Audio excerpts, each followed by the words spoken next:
National Weather Service in Wakefield has issued a severe thunderstorm warning for northeastern Cumberland County in central Virginia, west central Goochland County in central Virginia, northwestern Powhatan County in central Virginia, southeastern Fluvanna County in central Virginia, until 3:45 p.m.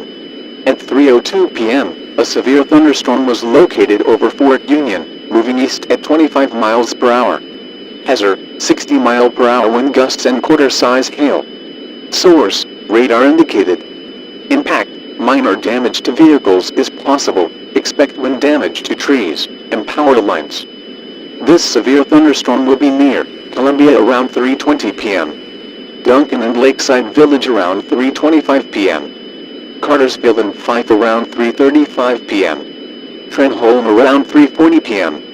Other locations impacted by the severe thunderstorm include Dixie, Hatchers, Stage Junction, Shores, Central Plains, Bravo Bluff, Tamward, Caledonia, Elk Hill and Cohasset.